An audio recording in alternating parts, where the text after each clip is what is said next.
Floor is yours, Professor Gapisa.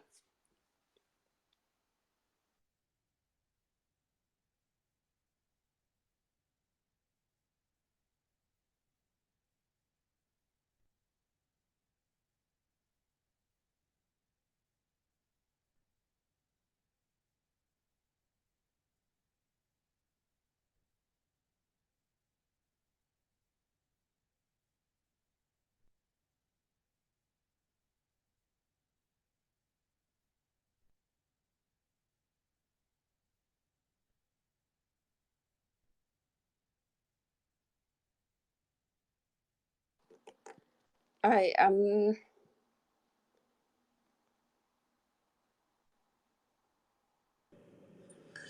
Okay, for some reason my mic was turned off. Can you hear me now? Yes, we can hear you clear now. All right. So Proceed. I was just saying that the the war in Oromia is part of a larger civil war that started in Ethiopia 2 years ago, and the seed for the conflict was planted on December the 1st, 2019, when the Ethiopian People's Revolutionary Democratic Front was dissolved into a new party called the Prosperity Party. The creation of a countrywide party was not just the creation of a new party, but part of a general policy of turning the country's politics away from the constitution of nations and nationalities and the multinational federal arrangement, which its distractors call derisively the ethnic federalism. So basically, the creation of the party was a political act to change the trajectory and the direction of Ethiopian politics altogether. And that is really the basis of the war in Ethiopia. The Oromia war is part of that larger war. That's the first point that I just wanted to make, because with that action, the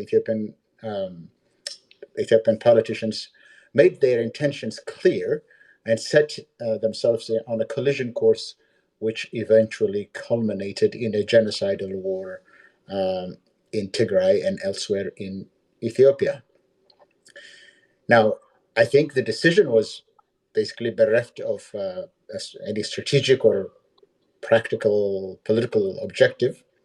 It is simply a decision that grew out of the belief of the Prosperity Party's chief that he would be able sufficiently to demonize his opponents, primarily the TPLF and the OLF, in the eyes of their respective people, and to use force to brutalize their supporters into submission and to buy off the elite of these opposing camps by dispersing financial largesse.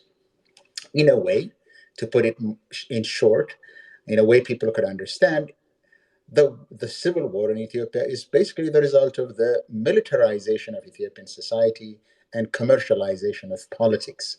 This is really what plunged into Ethiopia into a civil war, the wish of someone to create Ethiopia or recreate Ethiopia in the image that he or she wanted, a centralized unitary state with an autocrat atop the pinnacle of political power. That is the cause of the civil war. You can parse it in any way you want, but it really is a war that was simply created in the minds of the Ethiopian prime minister and now playing out in all corners of Ethiopia. I think we know about the Tigray war, the part of the civil war. It's characterized in many different ways, as a border dispute, as an ideological war. But for me, it is basically a war that was deliberately started for political reasons. We're just wasting our time when we're trying to frame it in a constitutional way or any geostrategic considerations or the future of Ethiopia. All that is probably important if it is happening in the context of a rational politics. But I think for me, this is really the process of creating a personalist rule in Ethiopia by demolishing institutional autonomy, by getting rid of the rule of law, political decision to make processes to make decisions. This is really what unleashed a war against many of Ethiopia's nations and nationalities in their quest for democratization, constitutionalism, and multinational federalism. Now, say that is the overall context. The other thing that I wanted to really speak to is that this war started not in Tigray. The Ethiopian government started the war in January 2020 in the Walaga region. The military operation that was authorized by Abiy Ahmed in December of 2019 was led directly by General Burhanu Jula with the assistance of General Tesfaye Ayalo, who was the operations chief in the office of the deputy chief of staff at the time. It was planned to begin Tir 1 or January 8 and to last about 30 days until Tir 30, 2012 or February 8, 2020. It was a holistic and full fledged war against the OLA leadership, including Kuma Diriba or Jalmaro and his lieutenants. The ultimate objective of that operation was to wipe out the OLA leadership, to dismantle its network, and crush its capacity to mount any foreseeable challenge to the OPDO predominance, political dominance in the Oromia region, and based on that achievement in Ethiopia in general. The secondary objective was to degrade and destroy the Oromo nationalist movement by crushing it in Walaga, which the Prosperity Party officials saw as the source of Oromo nationalist ideas and the center of resistance against the government. I'm not saying that this was the case, but it is the belief, and Dr. Melkesa could support me in this or contradict me. But the idea is that the source, the fount, the head of Oromo nationalist movement is in Walaga. If you kill it in Walaga, you can kill it anywhere else. What they see in Walaga is, in common parlance, a radical and extremist Oromo nationalism. So that was the goal. Now, this war was conducted in total darkness. Telephone lines were cut off, internet was disrupted, electricity discontinued, and the ENDF, the Ethiopian National Defense Force, employed scorched earth tactics. That is, burning down homes of alleged OLA sympathizers. Farmers were prevented from harvesting their crops. Urban residents were prevented from traveling to rural areas, and tens of thousands of Oromo young men were hauled into prison and makeshift camps and precinct offices and in private prisons. So many were killed because of guilt by association, and family members are still missing. Many were killed because they were suspected that their family member had joined the OLA. So this is the character of the war that was conducted for 30 years. So since then, the war has gone on for 3 years. All the atrocity crimes that were committed in Tigray, that the world came to know about, were all committed in that part of Roma or in other parts of Oromia. The Amhara Fano, the Amhara Regional Special Forces, Amhara Vigilantes, and even private armed groups created by uh, PDO officials, government officials, to look and behave as if they were the members of the OLA, have committed the same atrocity crimes in Walaga that were committed elsewhere, in particular in the Tigray region. They have done so, and they're still. I like to get back to Professor Isgail. I'm sorry to rudely interrupt you. I like to get back to the layers, multi layers of security dynamics in the regional state that you've just briefly mentioned now. I like to ask Dr. Milkesa, since he has been a senior official of the ruling Prosperity Party, the Oromia Prosperity Party. I wanted to take him down the lane to explain to us why was the war started in the first place. We remember that in 2018, when the prime minister came to power, the first thing he did was liberalize the political space in Ethiopia based on the recommendation of the former EPRDF government. which had conducted the 17 days of meeting and issued a list of things to have been done. One of the things was to liberalize the political space. So the Prime Minister Abiy, when he came, he started, liberalizing the political space, and that was when the OLF at that time in Eritrea and an armed resistant group based in Eritrea and partly also in Western Oromia came to Ethiopia in Addis Ababa with a rapturous welcome.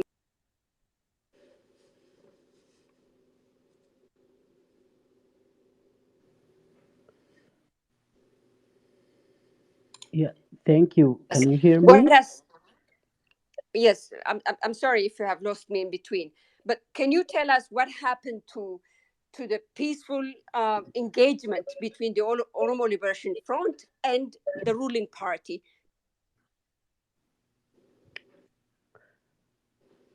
Yeah, if I'm heard very well, you can. Yeah, can you hear me? Yes, Dr. Milkesa, please proceed. So yeah, yeah, I totally agree with Professor Iskel Gabizas outline or point that he made earlier, and um, so as far as Abiy's Prime Minister Abiy's policy towards Oromia and Oromo problem is concerned, uh, he uses different approach uh, because he wanted to hide or the war in Oromia or what is going on in Oromia is totally a hidden thing. No media in Ethiopia is allowed to report. No foreign journalists are allowed to go to Oromia and report things, with exception of a kind of um, um, not formal way. So why Abiy uh, preferred a kind of hidden war in Oromia as compared to Tigray is one of the key reason is that he wants to appear or present himself to the peoples of Ethiopia and the world at large that he is in full command and control of the Oromia, the region from which he held to the premiership of Ethiopia. Uh, that means he wanted to create the impression that Oromia is fully supporting him and his prosperity party, which is not the case. As a person from within the ruling party, I have a lot of observation, and I will come back to Sadali's question of the liberalization of politics and the return of OLF leadership from Asmara to Finfinne, Addis Ababa, and what follows. Um, so I want to take us back to a little bit in the summer of 2018, uh, what happened in Ethiopia. So in the summer of 2018, uh, I was part of the government and I was senior cabinet member in the Oromia regional state, and uh, I have I witness account. So the tendency was uh, to establish a kind of a single party rule in Oromia region. Um, so um, we particularly in the summer of 2018, the security apparatus wing of the Oromia region established uh, a kind of a killing squad to neutralize what is so-called Abaturbe in the Mdolo. This Abaturbe is a kind of uh, uh, an insurgent group that was established where nonviolent peaceful protests were totally forbidden, particularly in Damdolo and Western and Kelam, Walaga. Uh, Nonviolent protest was totally forbidden at the time, particularly during 2014, 15, 16, 17. So kind of this, they call it a Batorbe. So in order to neutralize this Batorbe, the Oromia security branch established in the summer of 2018 a kind of a counter Batorbe to liquidate or neutralize the true local insurgent. So with this artificially created Bator Bay, many government officials, have been killed in Walaga, and, with that, you know, the name was given the Just account. just to clarify, Dr. Milkesa, are you saying that when you were in the government, you recognize that the Abatorbe group, which is sort of like a hit and run squad, blamed for a lot of assassinations in the region, was this group a creation of the ruling party in Oromia? Is that what you're saying? There were two Abatorbes. So the later Abatorbe I'm talking was established by government. Yes, you are right. So with this, these Abatorbe or counter Abatorbe established by the security apparatus of the government later on scaled up to take the form of a rebel group. So this started in the summer of 2018. And then, to the worst, following the return of the OLF in September 2018, there was a violence in Burayu. You all remember that gruesome violence against Gamo community. So I was assigned to calm down people, to have conference with Gamo communities and the Oromo. I have traveled to Arbamij, Gamo zone of the SNNPR region.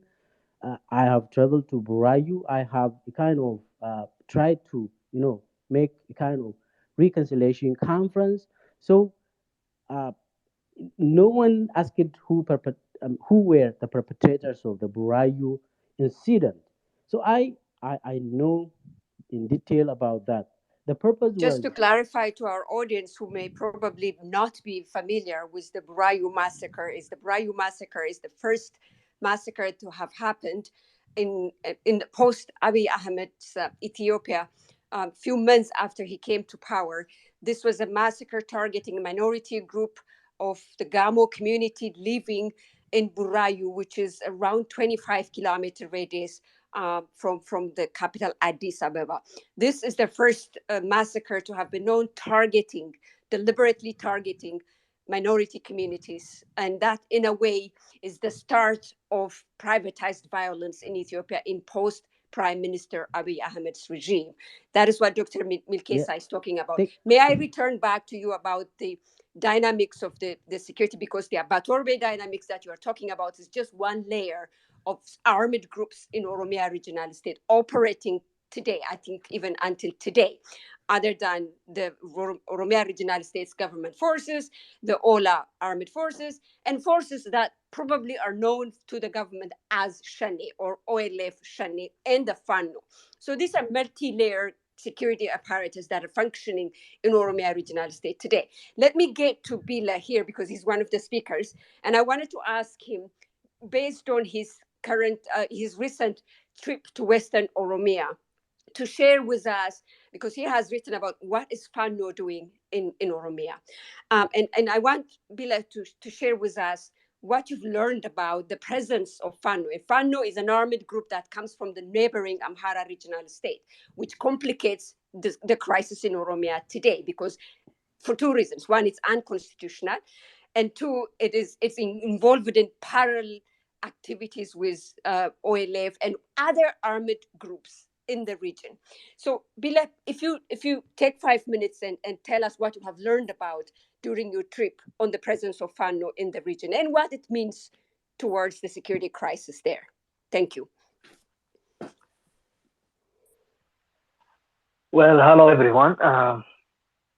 It's nice talking about the war in Oromia and explaining it to audience who are unfamiliar with it, a war that precedes, or I can say, the original civil war in Ethiopia. Uh, well, Fano have stated since its formation, as we all know, well know, Fano participated alongside, um, or what they called Fano at the time, participated alongside the Cairo in the Oromo protest, protesting in the Amhara region against state brutality and state violence, and demanding rights uh, and lifting of state of emergency and all that alongside the Cairo. But since then, they have developed into a militant organization with many observers accusing the Eritrean regime of training it uh, and supplying it with arms. But that's a discussion for another time. And they formed themselves into a militant group, and they stated declared goals. These declared goals were annexing territories they considered to be historically Amhara land. These territories include North Shawa in Oromia region. Uh, in Oromia region specifically, they include North Shawa, uh, Kalam Wallaga, East Wallaga, West Wallaga, and Horogodro Wallaga. They consider these to be historically Amhara land. They stated that openly in their discussions, in their meetings. They recorded videos of that on YouTube for everyone to watch. They went as far as claiming Adama, Bishoftu, uh, definitely Addis Ababa, uh, as Amhara land, as stolen Amhara land, and they have been operating ever since uh, to achieve that goal. Their push into Wallaga came only after their intrusion into East Shawa, for example, and North Shawa, when there was no adequate response from the regional government, the Oromia regional government, and the federal government also. They saw the opportunity to advance into Wallaga under the banner of protecting Amhara civilians. Uh, they have been, uh, from what I have seen, from what I have heard also from residents in Western Oromia, they have been going on uh, raising missions, like erasing villages and towns from the map uh, in in Western Oromia. They have been on vengeance mission, much to say. I think that's how they recruit their soldiers, by telling them we are avenging Amhara lives lost in Oromia.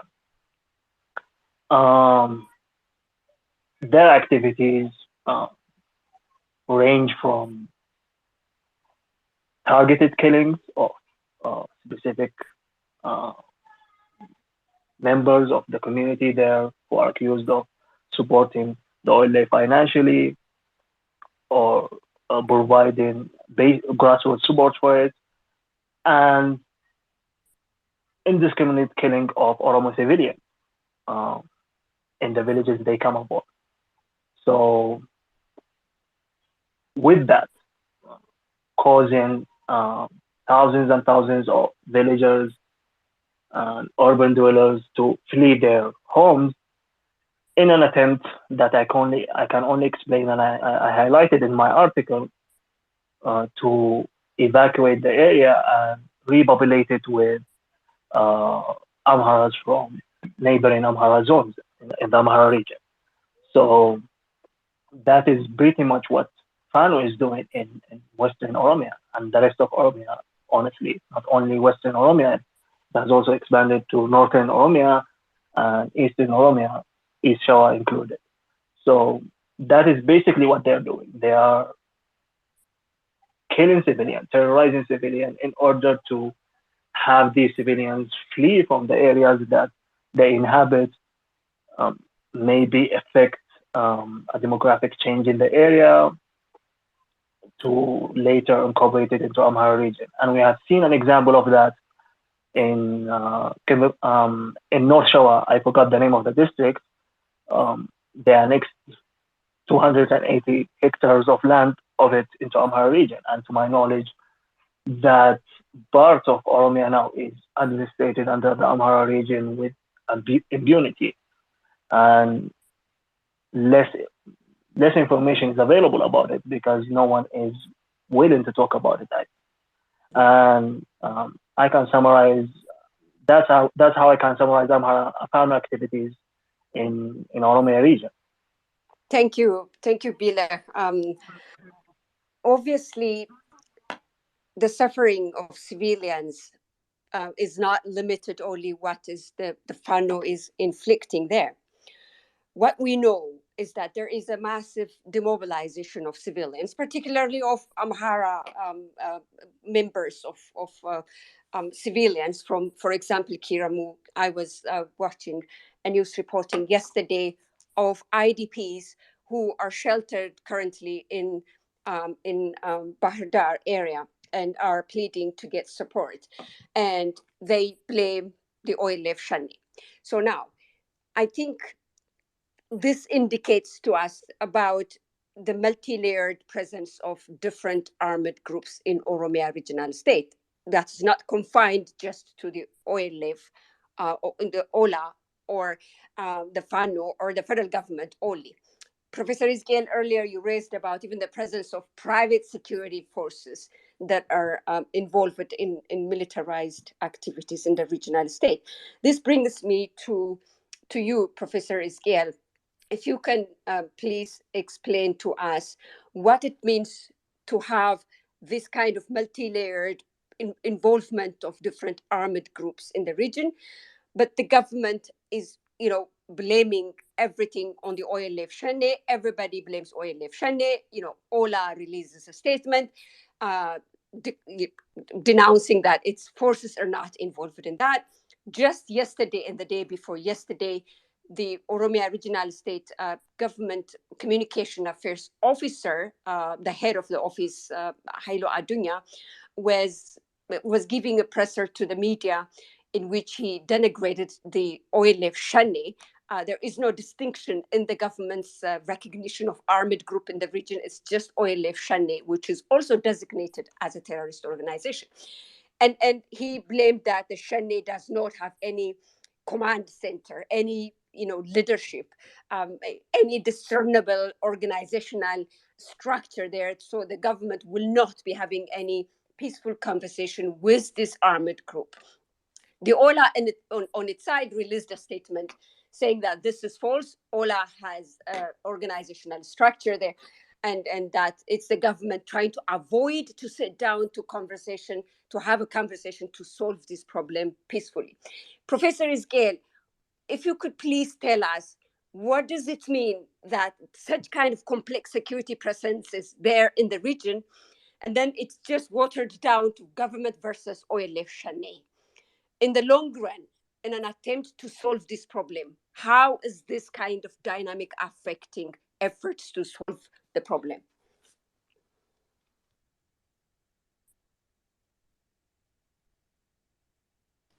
Thank you. The presence of different armed groups. I think Melkesa started it, but let me just try to group them since actually 2005, I think, when the first incursions were made into Oromia from the Benishangul Gumuz region in the Esa area, and ended up killing a number of people in Nakamte and the surrounding areas, where Abadullah Gambada was the president of Oromia at the time, and went all the way to Nakamte and was able to repulse the onslaught from that region. But since the beginning, since that time, there were private militias. When I say private militias, these are people in Oromia who are not Oromos, who actually have the means to arm people. So there were private militias, privately owned, operating in the Oromia region since 2002. 2005 or 2008 and 7, since the first time there were private militias. The number of private militias owned either privately by individuals who have the means or created by government officials since the 2018 change of government has proliferated. Um, there are many private militias whose name I cannot really outline here. There is the OLA clone. The Abaturbe is a different issue, but the OLA clone, what I call OLA clone, are people who have putting a wig on their heads, supported by the Oromia government or some other people of means who act like or behave like OLA, but going about traumatizing the Oromo people in their villages, in their homes, and in their homesteads. So that is another one. But there is also the Amhara regional government special forces, Amhara police, making incursions into Oromia, as Bilen was talking about.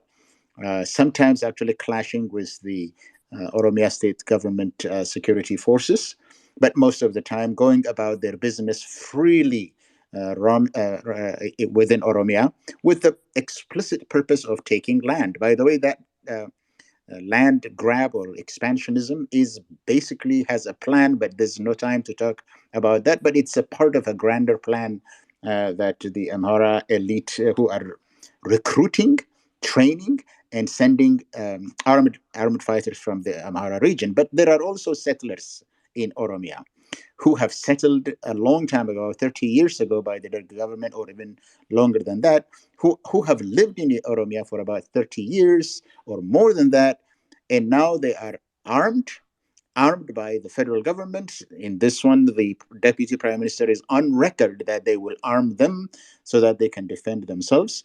But look, these are the people who have lived in Oromia for the greater part of their lives without any day being threatened to live in Oromia. They are now armed, and not only armed, but they are also part of the killing machine that was unleashed on Oromia. So there is multiple layers of armed groups within Oromia that have nothing to do with the OLA.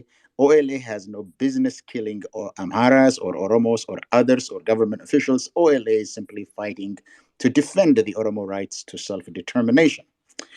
With regard to what Hailu Adunya said, all I would say is I would respond to in two ways. The first one is that this is a historically tried and true method of any Ethiopian government, beginning with the Der government, simply to deny that there is an Oromo interest group, political group that is advocating for the right of the Oromo people to be respected. This has been a historical tradition to simply outright deny that doesn't exist.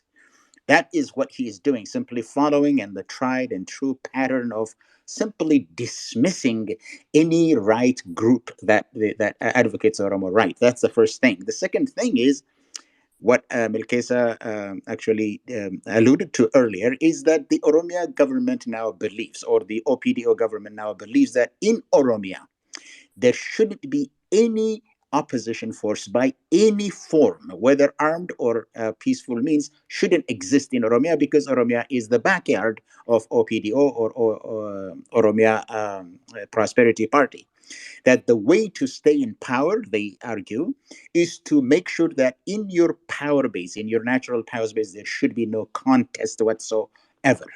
So there is the part of that plan to fight the armed group, but also to obliterate any political force that is operating within Oromia. So that is the reason that they are simply denying and denigrating and the existence of the OLA. But look, let me say this and not finish. There is, if they want the names of the command structure or the leadership of the OLA, I can provide them with all the structure of the high command, the regional commanders, and other levels of military commands.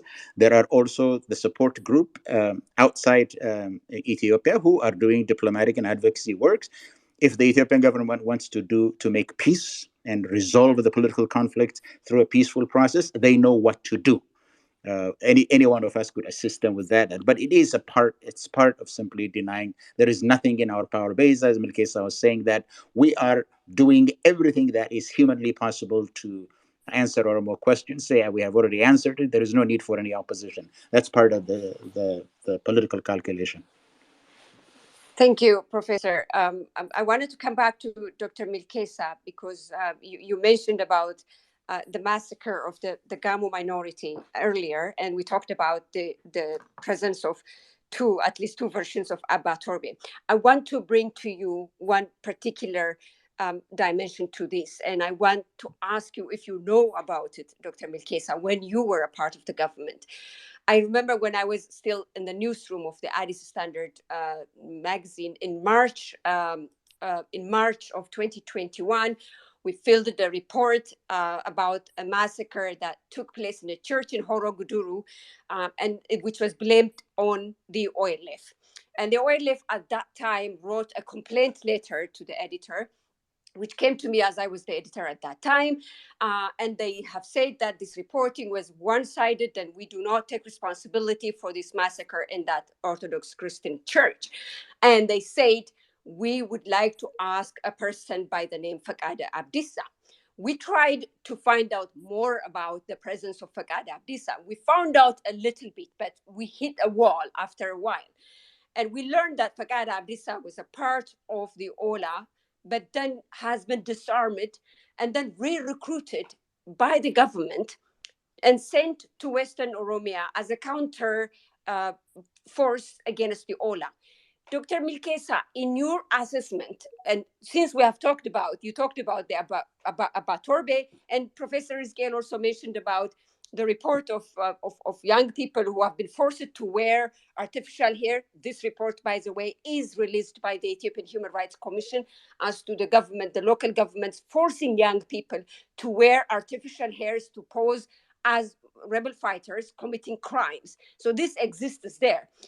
What do you know about the presence of forces under Fakada Abdissa, which the Ola blames for most of the killing at that time, at least? I don't know what happened now.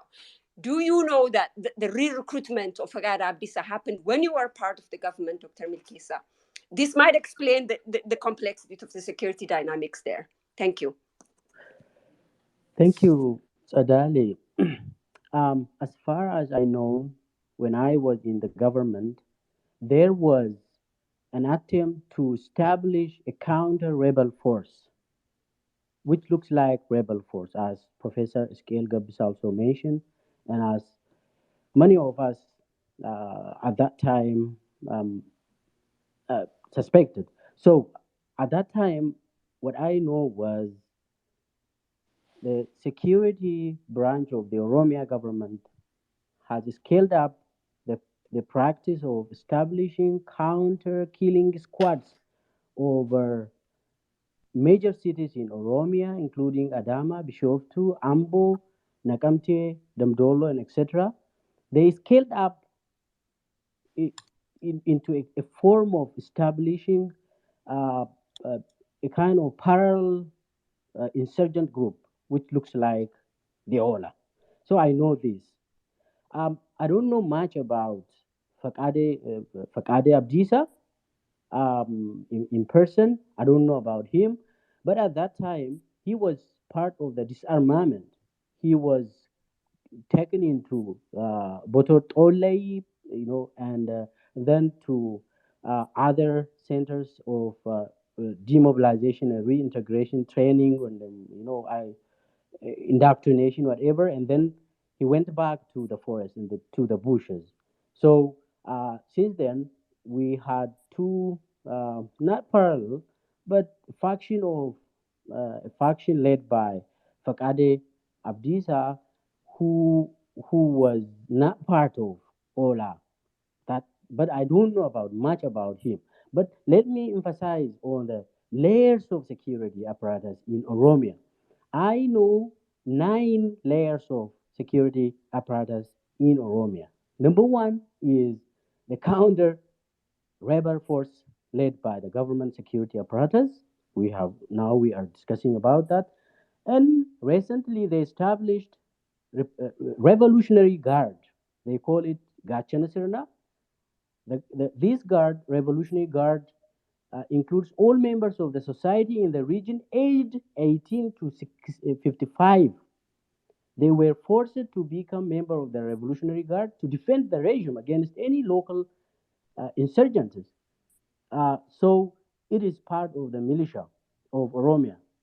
And third one is the Oromia Regional State uh, Special Force. The Oromia Regional State, for the first time in history, it trained more than 80,000 special forces and dispatched into Oromia and also into Tigray, as far as I know, in less than 2 or 3 years. So Oromia Special Forces are there. Number four, we have a insurgent forces, specially trained within the Oromia Special Forces. These are a specific section of the Oromia Special Force. They are there to deal with the insurgent groups. We have also federal police forces stationed and camped in different parts of Oromia. We have the National Defense Force operating in Oromia. We have also in the central part of Oromia, we have Republican Guards, which was created by Prime Minister Abiy Ahmed. They operate in central part of Oromia, particularly in Shah zones. And also number eight, we have now Fano Amhara militia as Bile also clearly outlined. They are operating, intervening in Amuru, Jardaga, Keramu districts, in Horogduru and East Walaga zones that share borders with Gojam zone of Amhara.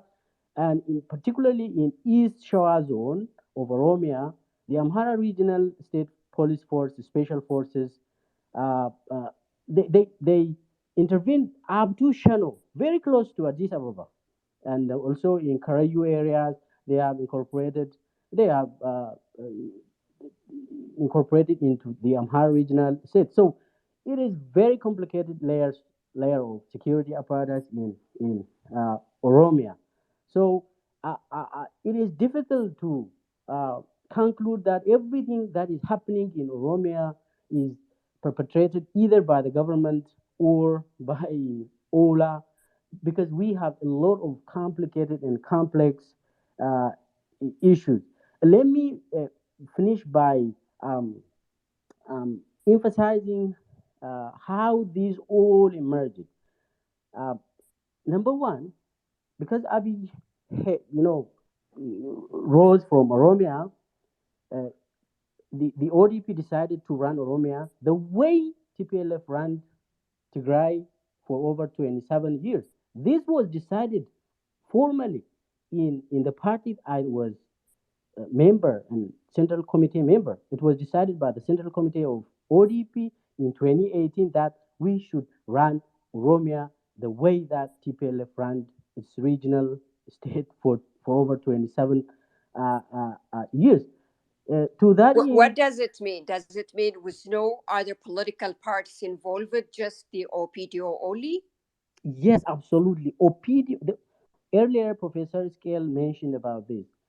Only ODP slash Opidio, which later turned it Prosperity Party, is allowed to form government, to do active political activities in Oromia.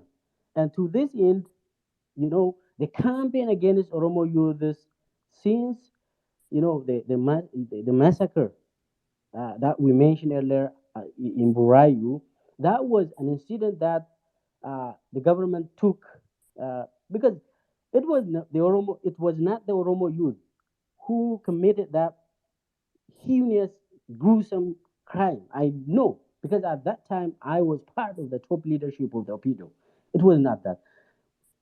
The government arrested security head of the Burayu region, and then nothing happened.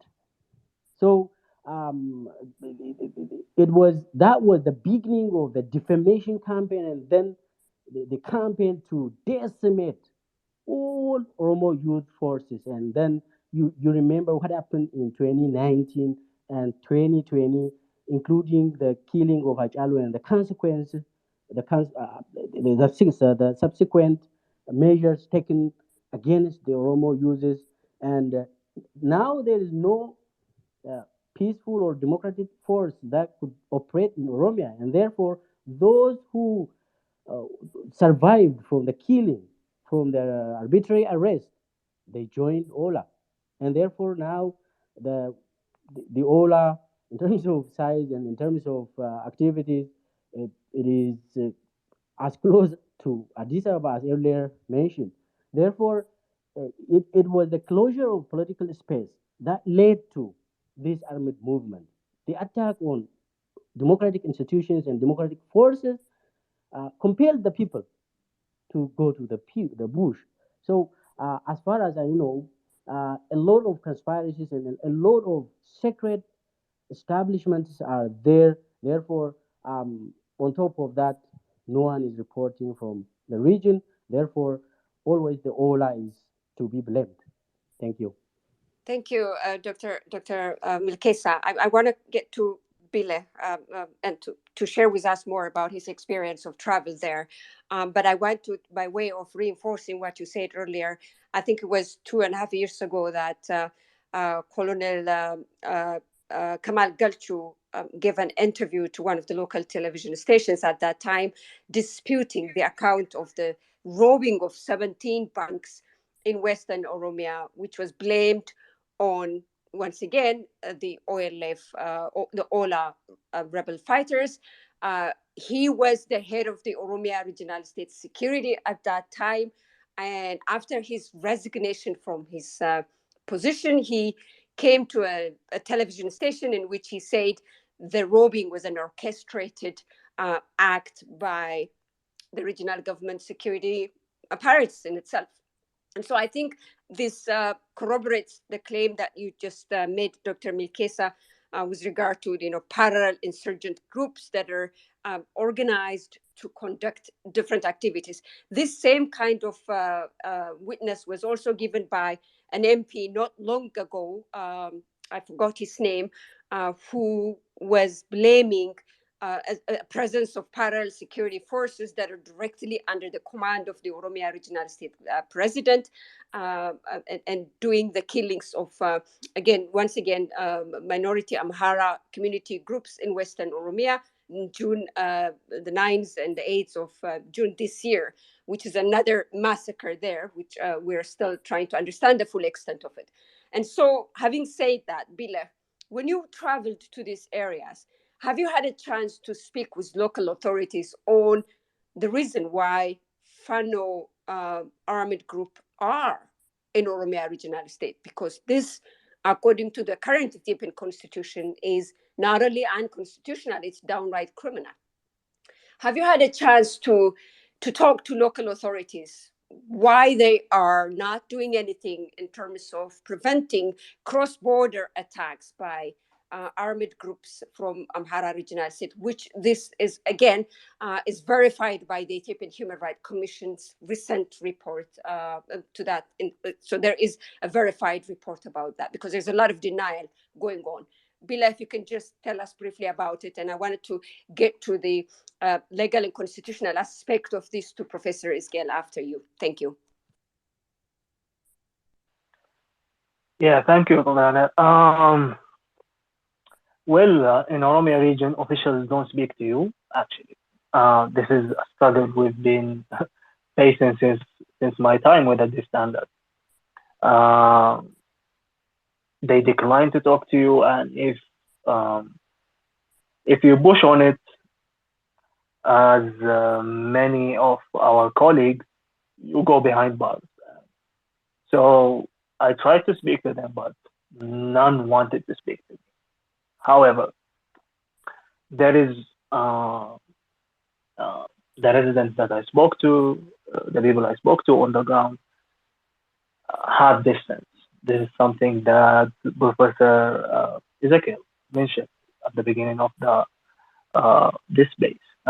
He said there is the war in Western Oromia is an attempt to break the spirit of rebellion within the Oromo masses, and this is something that many people on the ground share. Uh, people in Western Oromia and specifically in Wallaga um, do have that sense. They have the sense that they're being targeted because of their identity, because of their defiance, because of their uh, opposition to the policies that uh, came with the new government. Uh, Unemployment is very high in the region. A lot of factors also exist uh, uh, in the region, and the sense that you get from people is that the regional government and the federal government are attempting to break our spirits, to drive us out of our land, to crush once and for all a rebellious uh, Oromo movement. That is the sense that you get from people in Wallaga when you speak to them. Um, that is pretty much how I hear it. Um, um, I could only speculate why there is no response, and my speculation would come in line with what I have heard from the ground. It is an attempt. There is no response exactly because there is an attempt to crush the will of the Oromo people. We ignore during this conversation. We ignored that yes, there is uh, an ongoing war in Western Oromia, but at the same time, the war in Southern Oromia have never stopped, even when the new administration came into the picture. It didn't stop. People in Guji have suffered, in Guji and Borona zones have suffered from the repercussion of the regional government. Um, for since um, it goes as far as 8 years, and it didn't stop. It is ongoing, and many of these people now have many of the youth, influential youth in the area, influential people in the area have left the country or chose to join uh, the armed struggle, the oil. Uh, that is something that is happening. I'm saying all this to point out to the general feeling that people in both these regions have. There is an attempt to crush the will of the Oromo people, and because there is an attempt to crush um, the will of the people, the regional government is not responding. That is how pretty much how I see it. That's pretty much how I heard it from people. But regional officials, they usually decline to speak about such important issues. Uh, Suffered with that when I reported on the drought in Bale and Mohana and all that. We suffered with that multiple times. They decline to speak to you. They never speak on serious issues, and if you push on it, you end up in prison or worse. So that's what I can say. Thank you, Billah. Yes, thank you for bringing the war in southern Oromia as well.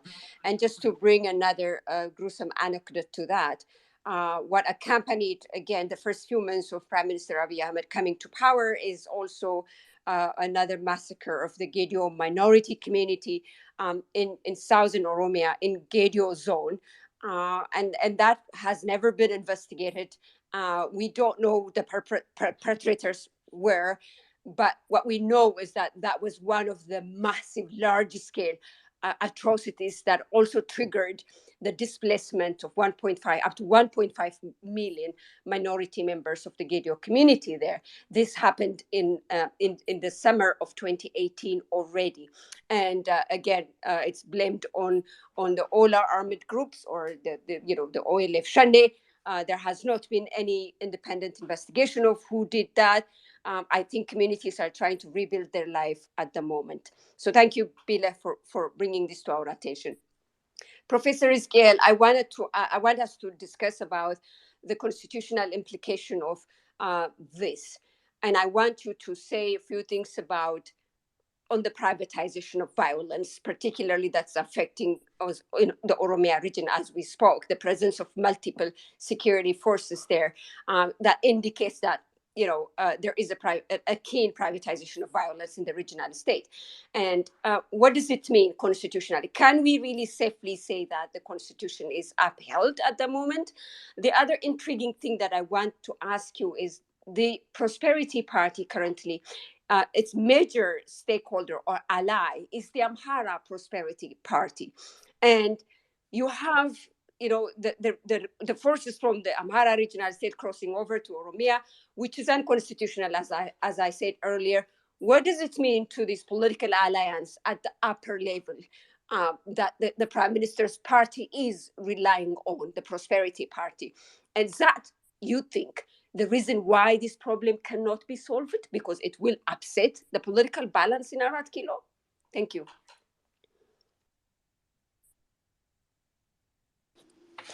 All right. I think on the constitutional part or um, the political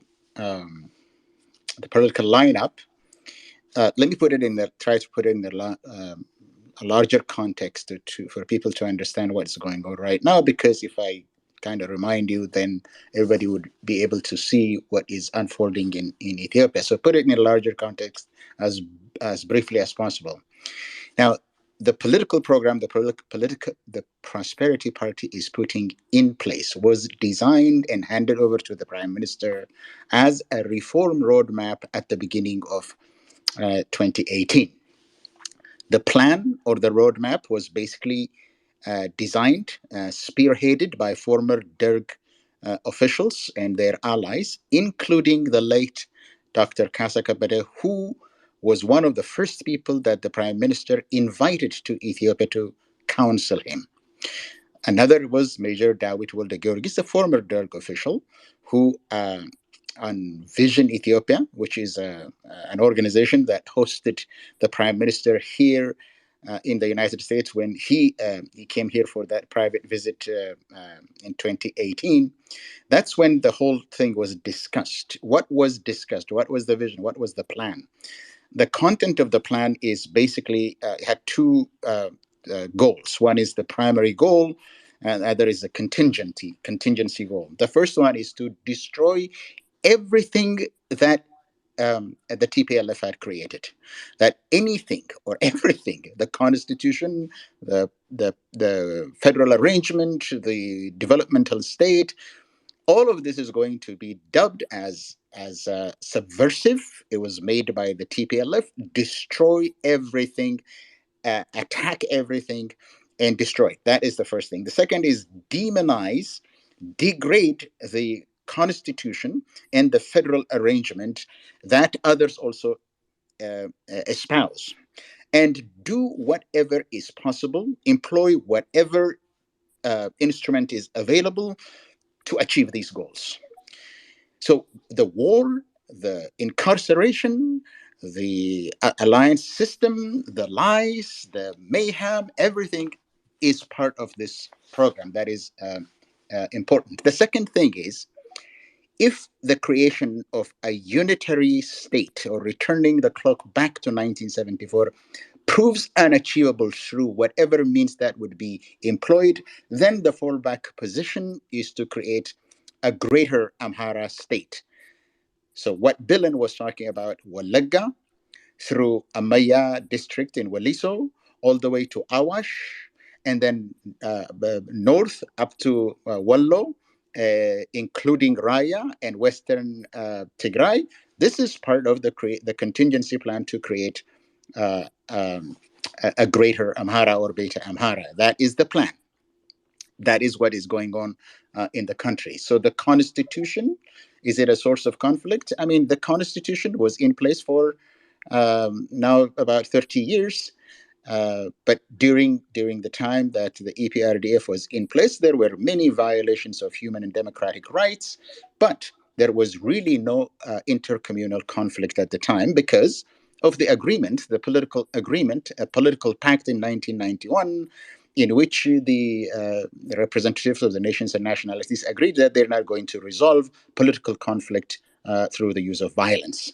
But that was basically dismantled. Now, with about the alliance with the Amhara region, one thing that one thing that should be underscored about this is that in the Amhara region, the visit by Isaias Ahmed to Gondar was also another time when um, how how Isaias would assist in implementing this program was forged.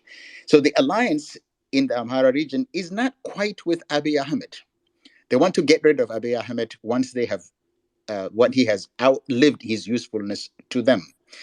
What is being done right now is to ask the Eritrean government and its forces to settle in the Amhara region, and from the Amhara region, help the Amhara first to implement the idea of a unitary Ethiopia in which they will be dominant, and if that's not possible, to expand, grab lands, ethnically cleanse some of the areas that are important, but include in the greater Amhara all those regions from West Wallaga to Awash and up north to Raya, Azebo, including Western Tigray. So there is really what is going on. That is the agenda. The agenda is this idea. So it has nothing to do with the constitution. It has everything to do with the political pact that was designed over here, and now Eritrea is being used to implement it. Thank you, Professor. I wanted to ask one last question to Dr. Miraga and open the floor if anybody has a question there.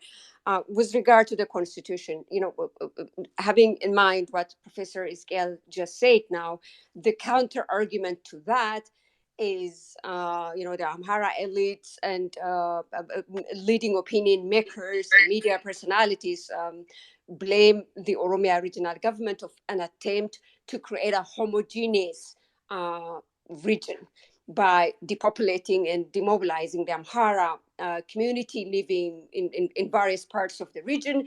The regional state's intent is to create a homogeneous Oromo regional state.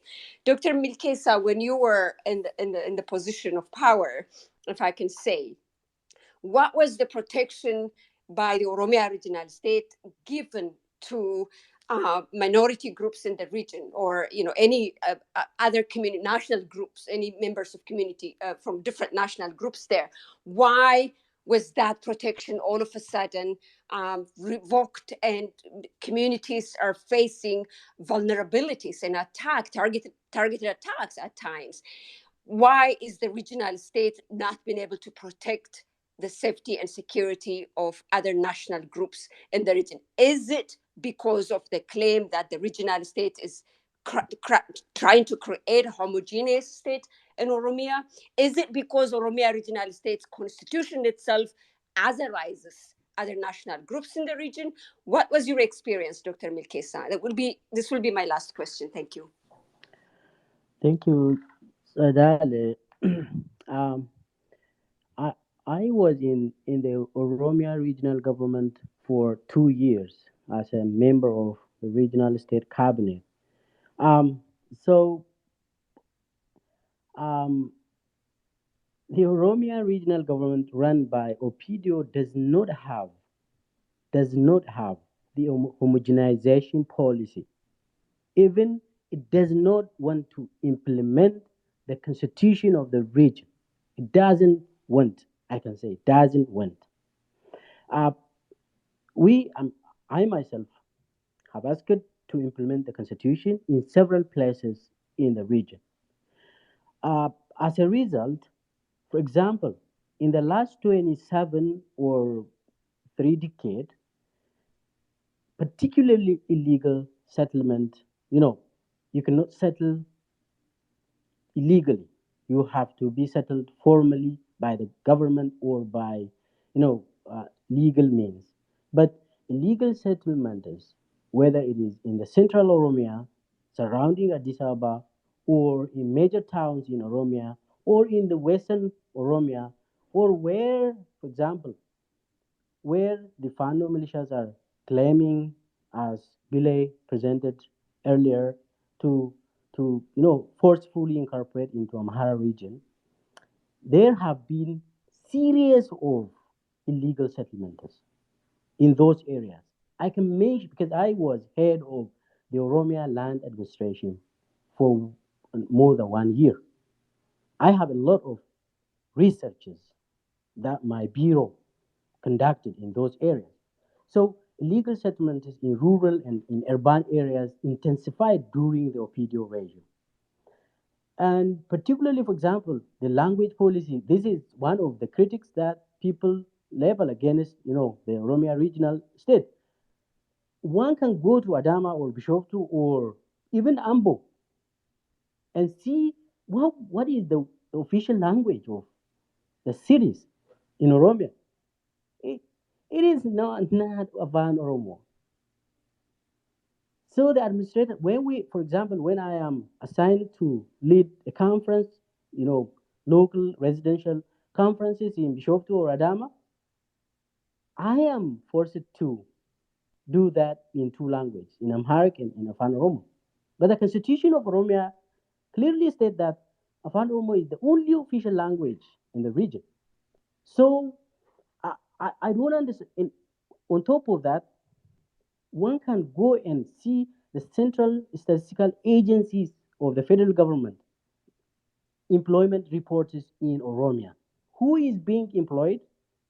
And one can go and confirm that the Oromos in Oromia are underemployed. The Oromos in Oromia are underemployed in Oromia regional state. There could be, a kind of paradox to many.